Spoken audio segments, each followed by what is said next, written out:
वालेकुम स्टूडेंट्स, बिस्मिल्लाहिर्रहमानिर्रहीम। आज की इस वीडियो में मैं आपको बताने जा रही हूँ कि आपने एमपीटी जो सीएसएस का स्क्रीनिंग टेस्ट होता है उसकी प्रिपरेशन जो है ना कैसे करनी है। काफ़ी मुझे जो थी क्वेरीज आ रही थी कि मैम हमने जो है एमपीटी के लिए अप्लाई कर दिया हुआ है, लेकिन हमें ये नहीं पता कि इसकी प्रिपरेशन जो है वो कैसे होनी है। अभी ये जो 2023 के लिए में जो है 2024 के सीएसएस के लिए जिन लोगों ने अप्लाई किया है उनकी जो है ना टेस्ट की डेट 19 नवंबर जो है एफपीएससी के थ्रू बताई गई है। तो आपके पास तकरीबन जो है ना 1.5-2 माह बचते हैं।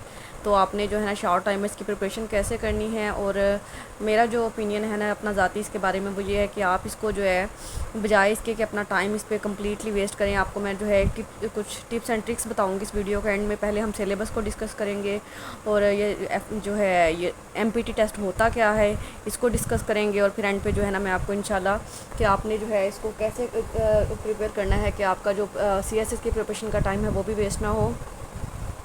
तो असल में जो है ये सीएसएस की एमपीटी होती क्या है। सीएसएस स्क्रीनिंग टेस्ट का इंट्रो पढ़ते हैं पहले तो। The Federal Public Service Commission, जिसको हम एफपीएससी कहते हैं, has its first ever MCQ based preliminary test. तो इसलिए इसको जो है ना एमपीटी कहा जाता है, एमसीक्यू बेस्ड प्रिलिमिनरी टेस्ट, इसलिए इसको एमपीटी कहते हैं। The that is 20 February in this year, ये इसको आप छोड़ दें। It is required to qualify MPT for the requirement in the main written CSS competitive examination। मतलब यानी आप अगर इस टेस्ट को क्वालिफाई करते हैं तो तभी आप CSS का एग्ज़ाम जो है ना CSS के एग्ज़ाम में अपेयर होने के काबिल हो सकते हैं।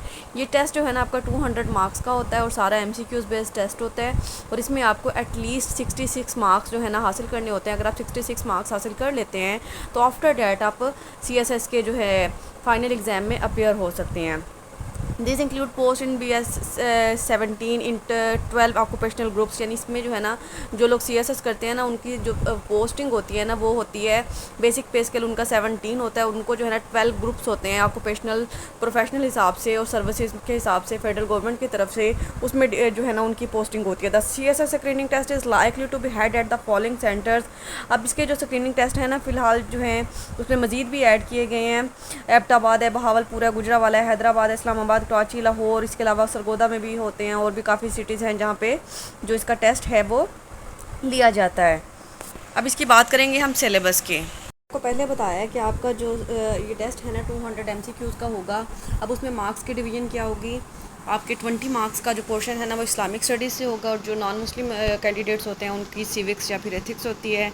इसके बाद आपका जो है ना 20 मार्क्स का पोर्शन होगा उर्दू का, उर्दू की ग्रामर यूजेज ट्रांसलेशन का, और 50 मार्क्स आपके होंगे इंग्लिश के, मतलब आपने इंग्लिश पे ज़्यादा फोकस करना है।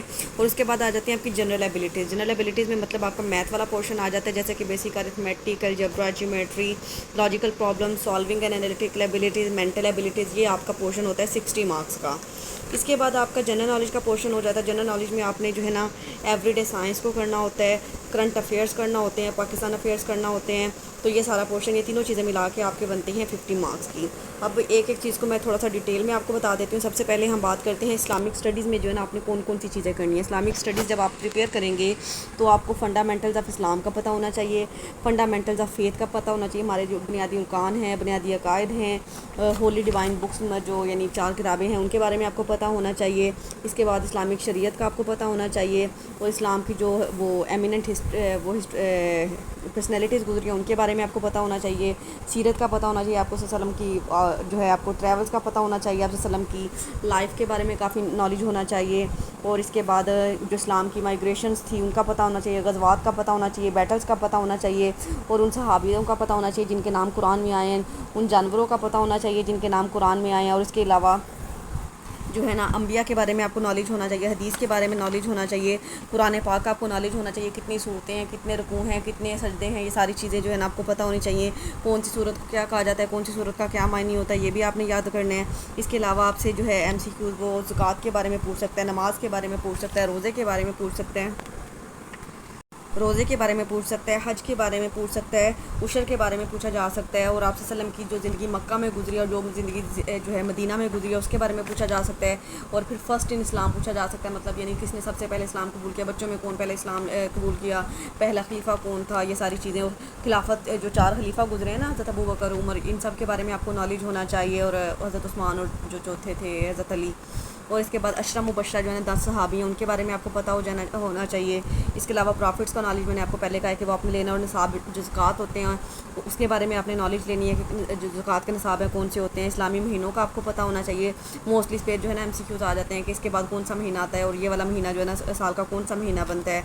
इसके अलावा आपको जो है जो हमारा सबसे ज़्यादा मुक़द्दस महीना जिसको समझा जाता है रमज़ान, उसके बारे में आपको पता होना चाहिए। और इसके अलावा जो है आपको पता होना चाहिए कुछ सेंटेंसेस अरबिक में होते हैं, उनका तर्जमा आपसे पूछ लिया जा सकता है, या फिर आपसे जो है ना spread of Islam in Indo पाक रीजन, यानी इंडो पाक में जो था ना इस्लाम किस तरह से फैला था, उससे रेलिवेंट MCQs आ सकते हैं, या कुछ हिस्टोरियल फैक्ट जो हैं वो दिए जा सकते हैं। हज के बारे में MCQs आ सकते हैं। इनहेरिटेंस के बारे में कि इस्लाम में जो है विरासत के क्या कवानीन हैं वो पूछे जा सकते हैं। इस्लाम में पर्दे का क्या हुक्म है और पर्दे का हुक्म कब आया, ये सारी चीज़ें जो है ना आपने इस्लामिक स्टडीज़ के सिलेबस के हवाले से आपने प्रिपेयर कर लेनी है। इसके बाद नेक्स्ट हम बात करेंगे उर्दू की। तो उर्दू में आपको पता है ग्रामर आप लोगों ने पढ़ी होती है कि आपने ऐसे करना है कि कोई भी ज्योमेट्री की जो वो कवायद व इंशा बुक हुआ करती थी ना, उस बुक को जो है ना वो आपने ले लेना है और उससे है ना ये ग्रामर वाला सारा जो है पोर्शन आपने प्रिपेयर कर लेना है। इसके बाद आ जाते हैं इंग्लिश की वोकैबलरी में आपकी चीज़ें आ जाती हैं, सिनोनियम आ जाते हैं आपके, और एनोनियम एंटोनियम्स आ जाते हैं। और इसके बाद जो है ना आपसे इसके जो है कुछ भी जो है ना मीनिंग वो वर्ड्स दिए जा सकते हैं, उसको आपने उर्दू में या इंग्लिश में लिखना होता है, लेकिन मोस्टली वोकैबलरी जो है ना वो सिनोनियम एनोनियम या फिर फ्रेजेस में जो है ना दी जाती है। तो ये चीज़ें आपने प्रिपेयर करनी है। ग्रामर यूसेज में आपके जो है ना आपको पार्ट्स ऑफ स्पीच का पता होना चाहिए, आपको टेंसेज आने चाहिए, आपको एक्टिव वाइज पैसिव वाइज आने चाहिए, आपको डायरेक्ट इनडायरेक्ट आने चाहिए, आपको सेंटेक्स जो है ना वो कंप्लीट आना चाहिए। तो इसके बाद कंप्रीहेंशन जो है आपको कुछ पैराग्राफ दिए जाएंगे, उसमें से आपने जो है ना वो MCQ सर्च करना होंगे। तो ये सारा जो पोर्शन मिला के आपका 50 मार्क्स का ये बन जाएगा। इसके बाद जनरल एबिलिटीज़ में मैंने आपको पहले ही बता दिया कि बेसिक अरिथमेटिक्स मतलब ये अलजेब्रा, ये जो है जियोमेट्री, ये सारी चीज़ें आप ये भी जो मैट्रिक लेवल की कोई बुक होती है ना उनको ले लीजिएगा, तो उसमें से आप ये इजीली जो है ना प्रिपेयर कर सकते हैं। इसके अलावा मेंटल एबिलिटीज़ जो है ना, या आप जो है अपना जनरल साइंस एंड एबिलिटी का पोर्शन वाली बुक लेते हैं ना जनरल साइंस एंड एबिलिटी की, उसमें जो है ना एक पोर्शन होता है, तो वहाँ से आप इसको प्रिपेयर कीजिएगा। इसके आपके टोटल 60 मार्क्स बन जाएंगे। इसके बाद हमारा जो 50 मार्क्स का पोर्शन है ना वो आता है इन 3 चीज़ों से, एवरीडे साइंस। अब एवरीडे साइंस में आपने कौन कौन सी चीज़ें आपको पता होनी चाहिए। लिस्ट ऑफ फोबियाज़ मतलब यानी मुख्तलिफ खौफ होते हैं ना कि यानी किस फोबिया को क्या कहा जाता है। किसी को हाइट का फोबिया होता है, किसी को लॉनलीनेस का फोबिया होता है। इस तरह के जो फोबियाज़ होते हैं उनका पता होना चाहिए। डिसीज़ बीमारियों के टाइप्स का पता होना चाहिए, और डिसीज़ की एक डिक्शनरी होती है उसको आपने एक दफ़ा देख लेना है। ह्यूमन आई यानी इंसान के जिस्म के जो हिस्से हैं, आई के बारे में, आई के पार्ट्स जो हैं, unit of measurements, famous personalities in the field of science, inventions and inventors, list of fathers or founders of various academic fields, Muslim scientist, facts, और इसके अलावा फूड एंड न्यूट्रिशन के बारे में आपने देख लेना है। Science and their subject of study, scientific instruments and appliance, important laws and principle, solar system, astrology, elements of the earth, quick everyday science facts, uses of noble gases, important information, achievements of great scientists, measuring instruments, classes of hydrocarbons, forces, periodic table, facts related to animals, environment and population, facts related to the human body। अब ये सारा portion जो है ना आपका everyday science में आएगा। भी आप लोगों ने जो है ना बिल्कुल भी घबराना नहीं है कि मैम ने तो इतना ज़्यादा जो है ना पोर्शन हमें इतनी ज़्यादा चीज़ें बता दी हैं, हम ये 2 महीने के अंदर कैसे करेंगे। तो मैं अभी आपको आगे बताती हूँ कि आपने जो है इसको कैसे प्रिपेयर करना है। इसके बाद आ जाते हैं हम करंट अफेयर्स पे। करंट अफेयर्स के लिए आपने ये करना है कि आप या तो न्यूज़पेपर को डेली स्टडी करें, या फिर जो है ना वो डेली के जो है ना आप लोग व्हाट्सएप ग्रुप जो है ना आपको डिफरेंट मिल जाएंगे। आप अगर फेसबुक वगैरह यूज़ करते हैं तो वो ग्रुप ज्वाइन कर लें, वहाँ पे डेली के जो करंट अफेयर्स होते हैं ना वो अक्सर शेयर किए जाते हैं। तो वो डेली के डेली आप अगर 8 से 10 MCQs जो है वो लर्न कर लें तो इससे जो है ना आपका करंट अफेयर वाला पोर्शन जो है वो कवर हो जाएगा। इसके बाद हम बात करेंगे पाकिस्तान अफेयर्स की। अब पाकिस्तान अफेयर्स में आपकी कौन सी चीज़ें आती हैं वो आप देख लें।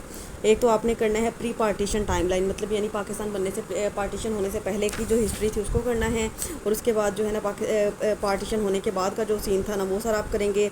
इसके बाद नोट वर्थी इवेंट्स करने हैं पाकिस्तान के जो हिस्ट्री में गुजरे हैं। इसके बाद लाइफ ऑफ अल्लामा इकबाल करेंगे, लाइफ ऑफ कायद आज़म करेंगे, पोस्ट पार्टीशन टाइमलाइन करेंगे, और इसके बाद पॉलिटिक्स एंड डिप्लोमेसी करेंगे। कॉन्स्टिट्यूशन ऑफ पाकिस्तान बहुत इंपॉर्टेंट होता है, इसमें से काफ़ी MCQs आते हैं। इसको आपने जो है ना 3 जो आपके मेन कॉन्स्टिट्यूशन है ना 1956 का, 1962 का और 1973 का, तो ये आपने अच्छे से कर लेने हैं। इसके बाद इंटरनेशनल ऑर्गेनाइजेशंस इन पाकिस्तान, और इसके बाद art and national heritage of Pakistan, national institutions of Pakistan, military और मिसलिनियस मतलब यानी जो इधर उधर की इन्फॉर्मेशन होती है ना पाकिस्तान से रिलेटेड वो सारी आपने मतलब यानी जैसे हो गया कि पाकिस्तान की एग्रीकल्चर होगी, पाकिस्तान की इकोनॉमी होगी, स्पोर्ट्स होगी, एनर्जी होगी, कम्युनिकेशन होगी, या फिर फेमस बुक्स होगी रिलेटेड टू पाकिस्तान, या फिर पाकिस्तान की फेमस पर्सनैलिटीज़ होगी जैसे कि वो सर सैयद अहमद अहमद खान, शाह वली अल्लाह, ये सारी पर्सनैलिटीज़ के बारे में भी जो है ना आपसे कि MCQs जो हैं वो पूछे जा सकते हैं।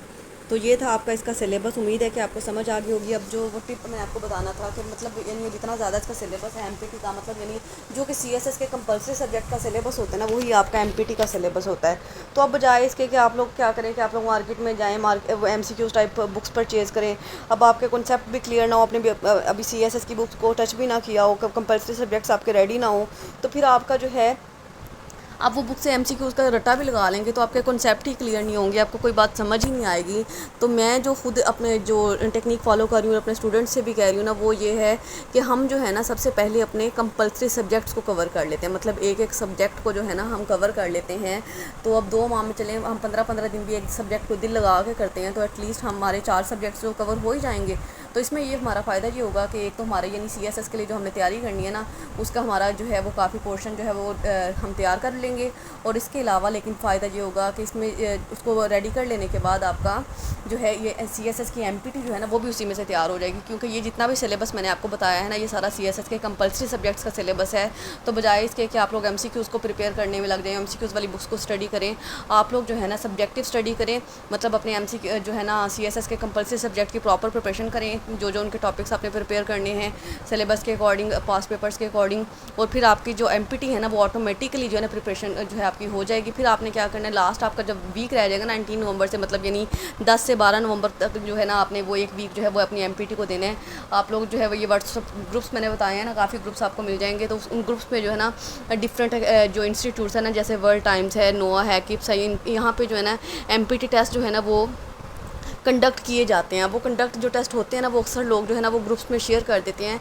तो आपने क्या करना है, वो ग्रुप्स में वो आपको टेस्ट भी मिल जाएंगे, उनकी कीज़ भी मिल जाएंगी। तो आपने खुद को टेस्ट करने के लिए कि आपकी कितनी तैयारी होगी, आपने वो वाले टेस्ट जो है ना वो अटैम्प्ट करने हैं। फिर उसकी जो आंसर होंगे उनकी कीज़ के साथ उसको मैच करना है। तो इससे जो है ना आपकी इंशाल्लाह आप MPT को पास करना आपके लिए कोई इतनी बड़ी जो डील है वो नहीं होगी। और इंशाल्लाह आप जो है ना मुझे ज़रूर दुआएँ देंगे कि ये मशवरा जो है ना आपके बहुत काम आने वाला है। इसलिए दुआओं में याद रखिएगा। टेक केयर, अल्लाह हाफिज़। अगर वीडियो अच्छी लगे तो लाइक, कमेंट एंड शेयर ज़रूर करें। Take care.